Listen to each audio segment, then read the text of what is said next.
네, 강프로입니다. 자, 포스코 DX가 드디어 다시 신고가에 들어갔습니다. 그쵸? 여기 9월 달에 신고가를 만들고 나서 한 달, 두 달, 세 달 동안 매물 소화 과정을 거쳤고요. 다시 신고가에 들어갔습니다. 자, 일단 보유하신 분들은 축하드리고요. 그리고 제 말을 믿고, 그쵸? 여기서 매도하지 않고, 그리고 제가 계속해서 보내드렸죠.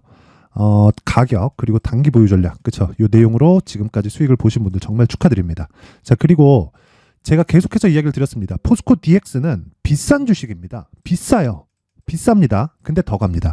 비싼 주식에 더 가는 겁니다. 그 부분을 반드시 알아야 돼요. 왜 제가 비싸다고 이야기를 하냐면 주식은요, 미래 가치를 반영하면서 올라갑니다. 그래서 지금 나와 있는 실적 대비해서 시가총액, 그쵸? 오늘로서 10조가 드디어 넘었는데 이 시가총액을 비해서 보잖아요. 자, 실적 한번 볼게요. 포스코 DX 2022년도의 실적이 647억입니다. 그쵸? 이익 기준에서 647억, 이익률이 5%대밖에 나오지 않아요. 그렇다는 건 와, 이렇게 나온 주식이 지금 물론 올해는요 1000억이 넘어요. 근데 10조 시가총액을 갖다 22년 기준에서 보잖아요. 그러면 이거 PER 잡잖아요. 한 150배 정도 나오는 겁니다. 자, 근데 생각해보세요. 올해 1000억이 넘는다고 하더라도 시총이 10조, 그쵸? 계산하기 쉽게 1000억에 10조 잡으면 PER 100배죠. 자, 그러면 이게 비싼 주식이에요. 그러면 당연히 증권사에서는 계속해서 공매도 때리고 리포트 쓰고 막 매도해라 막 부추기고 이런단 말이에요. 이런 부분을 견뎌야 된다. 왜? 밸류에이션이 의미가 없기 때문이에요. 주가는 미래 가치를 반영하는데 미래 가치를 반영해서 가격이 먼저 올라가서 신고가부터 공략을 하라고 제가 계속해서 이야기를 드렸는데 단순히 뭐 지금 비싸다, 뭐 밸류에이션이다, 62평 이탈했다 이런 부분으로 내가 여기서 막 매도한다? 그러면 안 된다고요. 시세가 끝나고 안 끝나고는 내가 결정하는 게 아니라 나와 봐야 알 수 있어요. 그래서 내가 공략하는 그 시작점은 신고가 구간이 된다. 근데 애초에 그쵸 10월과 11월 달에 어떻게 됐나요? 시장이 안 좋았잖아요. 시장보다 비싼 주식이었어요. 왜 비쌌을까요? 이유가 있기 때문이고 그 부분을 가격이 먼저 반영해서 그렇다. 자, 왜 그런지 한번 볼게요. 포스코 퓨처엠입니다. 자, 보세요. 포스코 퓨처엠 한번 보면 정확하게 여기 7월 달까지는 시세를 같이 했죠. 왜? 포스코 퓨처엠은 양극재 생산 공장을 계속해서 증설을 해야 됩니다. 에코프로 BM 기준에서 보잖아요. 그러면 지금 17만 톤 규모의 생산 능력을 가지고 있고 여기서 마이너스 50%를 딱 하면 포스코 퓨처엠의 생산 능력이 나옵니다. 근데 에코프로 BM에서 생산량을 증가하려는 오피셜한 내용, 제 예상치가 아니라 에코프로에서 발표한 내용이 27년까지 71만 톤입니다. 그렇다는 건 생산 공장을 대폭, 그쵸? 4배 이상 증가시킨다는 소리잖아요. 그러면 포스코 퓨처엠이라고 가만히 있겠냐고요. 어쩔 수 없이 증가시켜야 되고 양극재는 그만큼 쇼티지를 받을 수밖에 없다. 근데 정확하게 포스코 DX는 어떤 일이 벌어졌냐면 7월 달에 포스코 퓨처엠이 쭉 빠져서 몇 프로 빠졌나요? 70만 원부터 저가 따지면 20만 원 초반까지 내렸어요. 그리고 나서 소폭 회복한 겁니다. 50% 정도 회복한 거예요. 물론 이게 크게 많이 올라간 거지만 그동안의 이 주가 상승폭 그리고 앞으로 성장해야 되는 그런 내용을 토대로 본다면 그쵸? 저가에서 나오는 건 그쵸? 70만 원까지 올라갔었던 것에 대한 부작용이 다 발생해서 끝난 거고 지금은 기술적으로 조정 구간에 들어간 건데 이때 구간에 그쵸? 포스코 퓨처엠이 8월, 9월, 10월 달에 그쵸? 큰 폭으로 하락을 했을 때 포스코 DX는 버텼다. 그렇기 때문에 안 빠진 것만큼 올라갈 수 있는 재료가 만들어지는 건 진짜 이것 말고 더 중요한 재료는 없다는 겁니다. 그래서 AI, 로봇, 스마트 팩토리 이쪽은요 계속해서 성장할 수밖에 없는 산업이고요. 그리고 기본적으로 성장폭이 실제 발생되기 전에 주가는 이미 다 올라가고 끝납니다. 이 부분을 반드시 기억을 하셔야 돼요. 그러면 이제 신고가에 들어갔기 때문에 그쵸 조정이 살짝 나올 수 있다. 그 조정이 나온 구간에 내가 가격을 얼마나 싸게 잡을까? 그게 문제가 아니라 내가 보유 기간을 얼마나 줄일 수 있을까? 그 관점으로 접근을 하셔야 된다는 거고 그 기준이 되는 게 가격 그리고 보유 전략입니다. 이 부분에 대해서 제가 계속해서 강조를 드리고 있어요. 자, 그런데 가격에 대해서 이야기를 드릴 겁니다. 근데 그 말씀을 드리기 전에 제가 연말이기도 하고 이제 연초가 다가오니까 강프로의 소통방에 대해서 이벤트를 합니다. 안내 말씀 드리고 갈게요. 자, 우선 강프로의 소통방은 두 가지 내용이 있습니다. 특징점 두 가지. 첫 번째, 무료로 진행한다. 두 번째, 신고가 종목만 공략한다. 왜 제가 포스코 DX를 연휴 기간에도 계속해서 영상을 올려드리고 했을까요? 신고가 종목이기 때문에 그렇습니다. 그러면 제가 소통방에서 진행하는 종목들은 어떤 종목일까요? 신고가 종목입니다. 왜 신고가 종목을 공략할까요? 주식시장에서 신고가만큼 중요한 내용은 없기 때문이고 모든 주도주는 신고가를 거쳐서 발생을 합니다. 그 부분 반드시 기억을 하세요. 자, 그래 내용 한번 볼게요. AD 테크놀로지, 그쵸?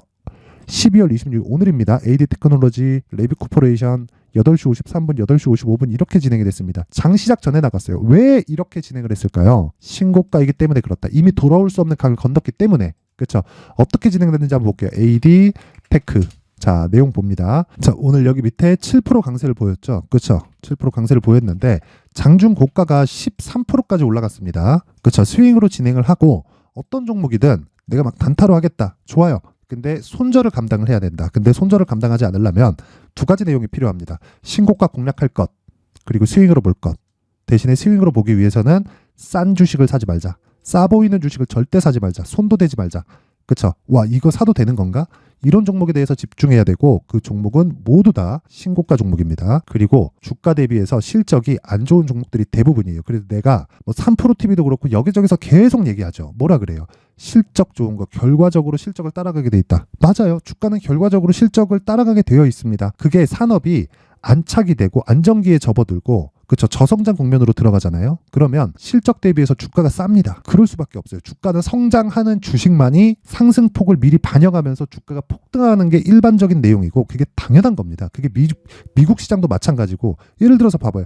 애플, 한국 주식을 다 통틀어도 애플의 반밖에 안 돼요. 미증시가 아니라 애플 한 종목의 반밖에 안 됩니다. 애플 시가총액이 4천억 불이에요. 근데 한국 주식을 모두 통틀었을 때 2천억 불이다. 이걸 한국 돈으로 환산을 하면 4천조 그리고 한국 주식은 2천조 반밖에 안 됩니다. 그렇죠? 그러면 우리가 뭘 해야 돼요? 애플 같은 경우에도 그만큼 평가를 받는 건 앞으로 성장성을 인정을 받고 있기 때문에 그렇습니다. 그만큼 우리는 신고가를 공략을 해야 된다는 거고 AD 테크놀로지도 마찬가지예요. 신고가 종목을 공략했기 때문에 단기적인 수익이 발생하는 거고 이런 부분을 스윙으로 내가 계속 진행을 했을 때 나만의 수익 모델이 완성이 된다. 이것뿐이 아니라 쭉 올려서 보면 오늘 바이오 쪽에서 긍정적인 내용들이 계속 나오고 있습니다. 자, 그리고 12월 22일 정확하게 신고가 종목을 공략을 했죠. 레고캠 바이오 8시 54분 장 시작 전에 나가잖아요. 이게 어떻게 나갔느냐? 레고캠 바이오. 자, 보세요. 오늘 그쵸 고가에서 매물을 맞고 떨어지기는 합니다. 근데 시가 18%, 고가 24%, 지금 8% 강세 중이에요. 떨어질 수 있죠. 근데 정확하게 이때 공략이 됐단 말이에요. 12월 22일 금요일 날 8시 54분 시가 얼마예요? 49,700원. 그냥 시장가로 사라. 왜? 신고가니까. 이런 매매를 하려면 내가 신고가에 대한 이해를 무조건 해야 되고 가격적인 부분을 체크해서 2주 안에 수익 전환시킬 수 있는 상황을 마련해야 된다.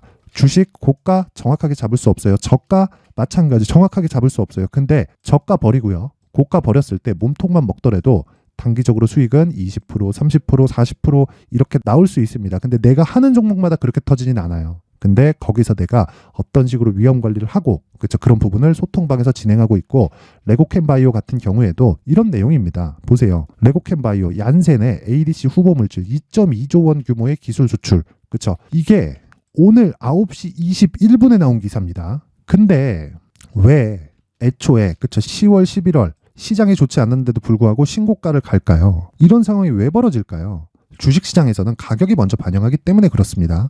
이것뿐만이 아니에요. 쭉 올려서 보면 자 LS전선 아시아 22% 급등, 자 한익스프레스, 시노펙스 계속 급등, 당연히 신고가 종목이고요. 여기서 한익스프레스 같은 경우에는 한동원 관련주입니다. 이건 내년 총선 끝나면 뭐예요? 대선 전국으로 들어갑니다. 그때까지 주목을 받을 수 있어요. 여러 가지 보면 다 신고가 종목. 두산 로보틱스 신고가, 어버브 반도체 신고가, 어버브 반도체 이날 12월 19일 상한가 갔어요. 그렇죠. 그 다음날 갭상승 한 10% 나왔고 지금 단기간에 너무 많이 올랐기 때문에 단기 과열 종목으로 지정이 됐습니다. 자, 이렇게 내가 주도주에 대해서 이해가 안 된다. 그리고 가격에 대해서 잘 모르겠다 하시는 분들은 소통방으로 이번 기회에 들어오세요. 무료로 제가 진행을 합니다. 대신에 딱 연말 이벤트로 1000분까지만 제가 입장 인원을 제한하겠습니다. 그런데 구독과 좋아요. 그렇죠. 구독과 좋아요 부탁드리고요. 상단에 있는 전화번호로 참여라고 문자를 보내주시는 분들에 한해서만 제가 소통방 입장 링크를 순차적으로 공유를 해드리도록 할 테니까 시청해주시는 모든 분들이 구독과 좋아요 부탁드리고요.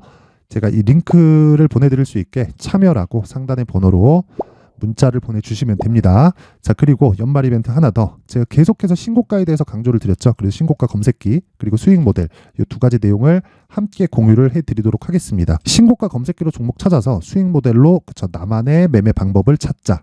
이 부분 반드시 기억하시면 되고 무엇보다 무료로 진행을 합니다. 대신에 구독과 좋아요, 그쵸? 구독과 좋아요 부탁드리고요. 상단에 있는 전화번호로 참여라고 문자를 보내주시면 수익 모델 그리고 신고가 검색기 그리고 소통방 입장 링크를 함께 공유를 해드리도록 하겠습니다. 자, 다시 포스코 DX로 돌아와서 보면요. 결과적으로 그래요. 62평 이탈할 수 있어요. 근데 바로 올라오죠. 왜 올라올까요? 주식이 싸서? 아니에요. 주식 비쌉니다. 근데 비싼 주식이 더 갑니다. 왜? 성장성이 있기 때문에. 주 고객이 누굽니까? 포스코 그룹이겠죠. 근데 범용성이 있다. 레인보우 로보틱스랑 비교하면 레인보우 로보틱스는 거의 삼성 산하에 이제 들어갔다고 보는 게 맞겠죠. 그렇죠? 이 삼성 쪽의 모멘텀만을 가지고 있기 때문에 상대적으로 레인보우 로보틱스는 조금 약해요. 그렇죠? 레인보우 로보틱스도 협동 로봇의 강자인데 근데 상대적으로 이 포스코 DX 그렇고요. 두산 로보틱스가 레인보우 로보틱스보다 강한 이유는요. 범용적이다. 그런 부분이 장점으로 작용을 한다. 그리고 기본적으로 포스코 그룹의 일을 맡아서 있기 때문에 캐시카우가 확보되어 있다. 그리고 기업 측의 고객을 지속적으로 확보할 수 있기 때문에 성장성은 열려 있을 수밖에 없고 그리고 생각해 보시면 인건비나 그런 부분은 계속해서 늘어나잖아요. 초기 투자 자금이 늘고 인건비 앞으로 올라가는 부분을 반영했을 때 기업 측에서도 굉장히 매력이 있고 무엇보다 생산성을 대폭 증가시킬 수 있다. 로봇은 그쵸? 스마트 팩토리는 24시간 쉬지 않죠. 그쵸? 사람을 투입할 필요가 굉장히 줄어든다. 그러면 인건비 상승분을 상당히 세이브 되기 때문에 기업 측의 수요는 계속해서 발생할 수밖에 없다. 그런 부분을 포스코 DX가 가격적인 부분으로 먼저 반영하고 있는 거다. 지금 시가총액 10조입니다. 실적 대비해서 보면 비싸요. 근데 매수해야 되는 종목 중에 하나고 가격적인 부분이 정말 중요합니다. 그래서 제가 포스코 DX의 가격 그리고 단기 보유 전략을 준비를 해온 겁니다. 자, 그런데 이 내용을 20페이지에 걸쳐서 내용을 준비를 하기는 했어요. 그런데 보세요. 이걸 가지고 제가 영상으로 이야기를 드리면 한 2시간 정도는 계속해서 떠들어야 되고 편집 시간도 하루 종일 걸립니다. 그래서 제가 이 내용은요. 이렇게 그쵸. 다들 그 공부하시라고 이런 내용으로 준비를 해놨고요. 무엇보다 구독과 좋아요 부탁드리고요. 상단에 있는 전화번호로 숫자 3이라고 문자 보내주시면 포스코 DX의 가격 그리고 단기 보유 전략 그리고 단기 보유 전략은 2주 안에 수익을 전환시킬 수 있는 그 내용입니다. 이 부분 반드시 기억하시면 되고 무엇보다 신고가 매매를 기반해서 제가 상세하게 내용을 준비를 했으니까 딱 받아가셔서 가공하지 마시고 그대로 적용해서 매매에 참고하시면 됩니다. 일단 보유하신 분들 축하드리고요. 무엇보다 이 신고가 종목에 대해서 제가 계속해서 강조를 드렸잖아요. 그만큼 중요하기 때문에 어떻게 이해를 해야 되는지 그리고 연초까지 강세를 보일 수 있는 신고가 주도주를 제가 준비를 해놨으니까 영상 끝까지 시청하시고요. 모든 분들이 성공 투자하셨으면 좋겠습니다. 자, 제가 항상 신고가 종목에 대해서 강조를 드립니다. 자, 신고가 종목에 대해서 강조를 드리는 건 크게 시세가 발생하는 대시세 종목은 모두 신고가 구간을 거쳐서 발생하기 때문에 그렇습니다. 시장은요, 좋을 때도 있고 나쁠 때도 있어요. 그런데 대시세 종목은요, 시장이 좋든 나쁘든 그 숫자의 차이가 있을 뿐이고요. 매년 발생을 합니다. 올해 같은 경우에도 마찬가지예요. 23년이죠. 1월부터 로봇, AI, 시세를 크게 발생을 시켰는데 이미 22년도 중반 후반에 신고가를 달성을 하고 매물 소화 과정을 거친 이후에 시세가 발생을 했습니다. 2월 달부터 2차 전지의 강세가 있었죠. 그런데 22년도에 이미 에코프로 같은 경우에는 신고가를 달성한 이후가 됐고요. 대장주가 강한 움직임을 보이다 보니까 그리고 나서 에코프로 PM 그리고 관련된 종목들이 강하게 시세를 내는 시작점이 만들어졌습니다. 3월부터는 그렇죠. 삼성전자와 하이닉스의 강한 움직임이 발생하기 시작했고요. 그러면서 한미반도체가 신고가를 달성을 했고 매물 소화 과정을 대략 한 2달 정도 거친 이후에 추가적으로 시세를 발생을 시켰습니다. 자, 어떤 종목이든 신고가를 거치면서 대시세 구간으로 들어간다는 거고 이런 대시세 종목에는 신고가라는 내용을 이해했을 때 이런 상황을 만들 수가 있는데 자, 보세요. 22년 11월 21일 날 정확하게 레인보우 로보틱스를 시작을 했고요. 이때 당시에 레인보우 로보틱스의 가격은 33,800원이었습니다. 실제 3달이 채 되지 않는 보유기간을 가진 이후, 그쵸? 한 100% 정도의 수익 실현을 할 수가 있었고요. 그 이후에 추가적인 상승이 나왔지만 내가 매수를 잘 했기 때문에 보유기간을 최소한으로 줄여서 가더라도 충분한 수익이 발생을 했다는 겁니다. 언제든지 저가를 잡을 수 없고 고가를 잡을 수 없기 때문에 내가 강조를 해야 되는 건 신고가 이후에 매수하는 구간, 그리고 첫 번째 수익 구간만 먹더라도 다음 종목으로 이동을 할 수 있다는 거죠. 실제 그리고 나서 3월 달에 반도체 종목에 대해서 계속해서 제가 강조를 드렸었고, 그런 이후에 매물 소화 과정을 거치고 5월 달부터 반도체 공략을 시작한 결과, 그쵸? 3달이 채 되지 않아서 ISC 그리고 한미 반도체까지 100%에 달하는 수익 실현에 성공을 했습니다. 그래서 계속해서 강조를 드리는 거예요. 시장은요, 좋을 때도 있고 나쁠 때도 있어요. 그런데 대시세 종목은 숫자의 차이가 있을 뿐이고요. 매년 발생을 한다는 거고 분기별로 나오게 됩니다. 물론 이런 종목을 모두 다 잡을 수는 없지만 지금 같은 경우에는요, 두 가지 내용으로 구분이 가능합니다. 첫 번째, AI 반도체 쪽으로 들어가야 되고요. 그리고 또 한 가지, 내년 4월에 있을 총선 테마가 지금부터 준비되어 있어야 된다는 거죠. 물론 이 두 종목 모두 신고가 종목에 있는 종목을 공략해야 되기 때문에 신고가 구간에서 매매를 해야 된다는 건 어떤 상황에서든 불변의 진리라고 보시면 됩니다. 자, 그래서 제가 AI 반도체 관련된 종목들은 강프로의 소통방에서 같이 공개를 하도록 하겠고요. 4월 달에 있을 총선을 대비한 대시세 종목은요, 이렇게 준비를 해왔습니다. 자, 내용을 한번 보시면, 그쵸? 큰 폭의 하락을 거친 이후에 장기간 횡보 구간을 거쳤고, 그리고 최근에 들어서 신고가를 만들어냈죠. 이후에 추가적으로 상승이 나오는 구간을 만들기 위해서 눌림목 구간에 있는 그런 상황이고요. 지금은 매집 구간에 있다고 보시면 됩니다. 자, 장기간 매집이 중요한가, 단기간 매집이 중요한가, 이런 부분에 대해서는 모두 무시하셔도 되고, 무엇보다 신고가를 갔다는 것 자체, 그리고 변하지 않는 총선 스케줄을 본다면요, 지금부터 내용을 준비를 하셔야 되고 매집 구간으로 계속해서 삼고 있어야 됩니다. 자, 지금부터 물량을 잘 모아 가시면 정말 크게 수익은 낼 수 있는 매매를 할 수 있다라고 이야기를 드릴 수 있기 때문에 이 종목이 어떤 종목인지 잘 받아가서 결과적으로 큰 수익을 볼 수 있는 이런 매매를 해보고 싶어 하시는 분들이 계시면요, 구독과 좋아요 부탁드리고요. 그리고 상단에 제 전화번호 확인해서 대시세라고 문자 보내주시면 되고요. 대시세라고 문자 보내주시는 분들에 한해서만 제가 어렵게 찾아놓은 이 종목을 모든 분들에게 다 공유를 해드리도록 하겠습니다. 내년 총선은 바뀌지 않은 스케줄이기 때문에 이 종목 꼭 받아가서 모든 분들이 큰 수익 내셨으면 좋겠습니다.